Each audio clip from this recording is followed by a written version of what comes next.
பள்ளி பாட புத்தகங்களின் விலையினை உயர்த்தியுள்ள மக்கள் விரோத திமுக அரசுக்கு அண்ணா திராவிட முன்னேற்ற கழக தொண்டர்கள் உரிமை மீட்பு குழுவின் ஒருங்கிணைப்பாளர் முன்னாள் முதல்வர் திரு ஓ பன்னீர்செல்வம் அவர்கள் கடும் கண்டனத்தை தெரிவித்துள்ளார். இதுகுறித்து இன்று வெளியிட்டுள்ள அறிக்கையில், நாட்டின் பொருளாதார வளர்ச்சிக்கு அடித்தளமாக அமைவது மனித வளம்தான். மனிதவள மேம்பாட்டின் முக்கிய பங்காற்றுவது கல்வி. கல்வியில் மேம்பட்ட சமுதாயத்தால் தான் வளர்ச்சி குறியீடுகளை எளிதாக அடைய இயலும். அதன் அடிப்படையில் அரசு பள்ளிகளில் கல்வி இலவசமாக வழங்கப்படுகிறது என்றாலும் ஆசிரியர்கள் பற்றாக்குறை, இடம் பற்றாக்குறை, கட்டமைப்பின்மை, சுகாதாரமின்மை, கல்வி தரமின்மை போன்றவற்றின் காரணமாக ஏழை எளிய மக்கள் தங்கள் பிள்ளைகளை தனியார் பள்ளிகளில் சேர்க்கும் நிலைக்கு தள்ளப்பட்டுள்ளார்கள். இந்த விலை உயர்வினை காரணம் காட்டி மாணவ மாணவியரிடம் அதிக கட்டணம் வசூலிக்க தனியார் பள்ளிகள் முனைப்பு காட்ட நேரிடும் என்ற சூழ்நிலையில் அதிக விலை கொடுத்து புத்தகங்களை வாங்கக்கூடிய நிலைக்கு ஏழை எளிய மாணவர்களின் பெற்றோர்கள் தள்ளப்படுவார்கள்.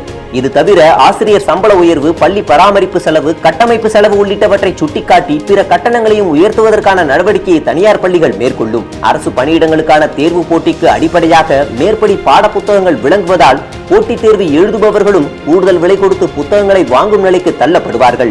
ஏழை எளிய மாணவ மாணவியரின் நிலையினை கருத்தில் கொண்டு உயர்த்தப்பட்ட பாட புத்தகங்களின் விலையை உடனடியாக திரும்ப பெற விரைந்து நடவடிக்கை எடுக்க வேண்டும் என்று அண்ணா திராவிட முன்னேற்ற கழக தொண்டர்கள் உரிமை மீட்பு குழுவின் சார்பில் வலியுறுத்தி கேட்டுக் கொண்டுள்ளார்.